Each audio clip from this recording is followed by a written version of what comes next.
Hello, Audra here, and we're going to take a quick tour through Awesome Table and how you can use this scripting tool as an effective training tool. Awesome Table uses scripting to provide visualization for spreadsheet data.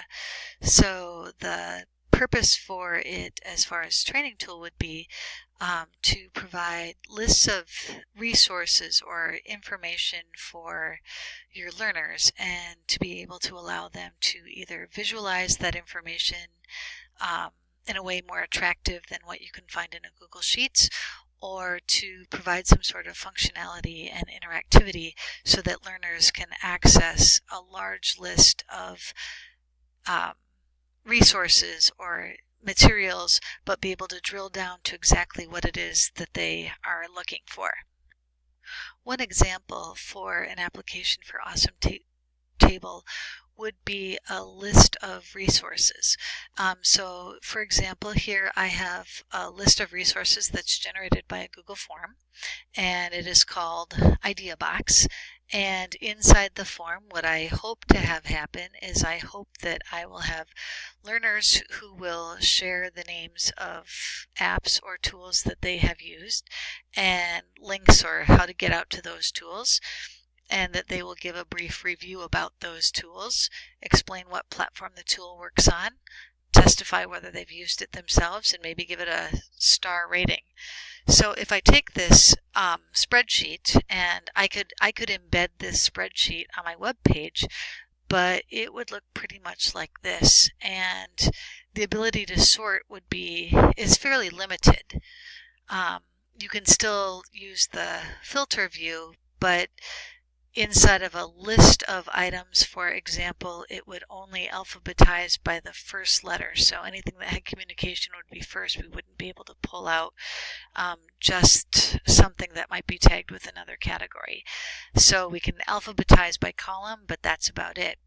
So I'd like to take this set of resources for my learners and provide it to them in a way that is both completely interactive and in a way that allows it to be updated on the fly. And the tool to provide that is Awesome Table. So with Awesome Table, I'd like to go from the spreadsheet to a completely interactive web page. And you can see that this is the same information that I had available in my spreadsheet, but a couple of things have been improved. First of all, under the type of app, if you flip back here, you can see under my type of app, you can see that I just have a list, and all I can do is I can sort it, or I could maybe apply some conditional filtering, but that isn't something that an individual user could do. When I use Awesome Table, I can take that app, and now I have the name of the app, and instead of having a separate column for the web sheet, I've actually attached the URL to the name of the app itself, and so each of these is a live link. Under the type of app, you can see that all of the types of app are out there, but now what I'm able to do is I'm able to sort out those types of apps, and I can select out. I just want the collaboration apps. Maybe I want the collaboration apps and the game apps. Oops, it looks like none of those are mutually exclusive.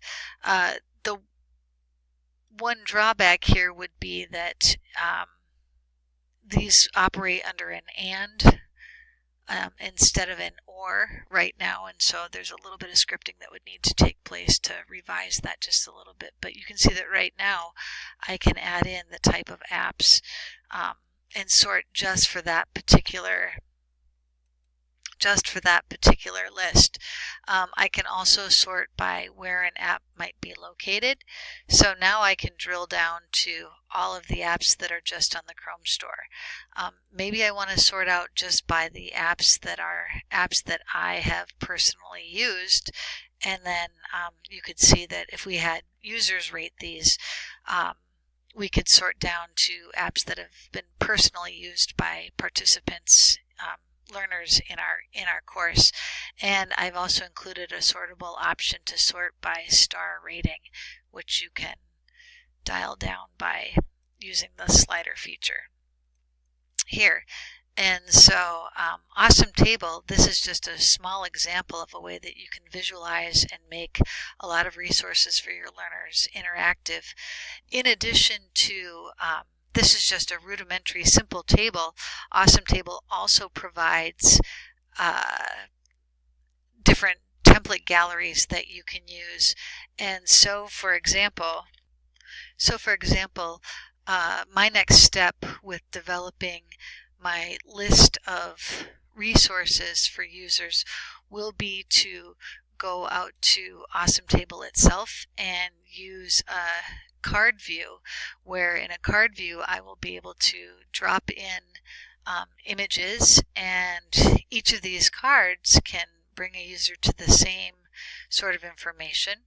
It's again information that you can sort out in a particular way, but it's much more visually appealing. And so the idea behind Awesome Table is that with just a very little bit of scripting, and the scripting, all we really need to use is we need to access the templates, and then inside of the spreadsheet we just need to include a row that tells our data how to behave when it's visualized. And so with just a little bit of knowledge and a pretty robust series of support documents, it's quite possible to go from an ugly embedded spreadsheet that is not very user-friendly at all on a website to something that can be not only user-generated but also user-accessed in a highly effective way. So thanks for taking a look at my quick introduction to Awesome Table. If you would like to pursue training on how to make use of Awesome Table, this slide will include links to resources as well as additional how-to videos on how to use Awesome Table. So thanks so much.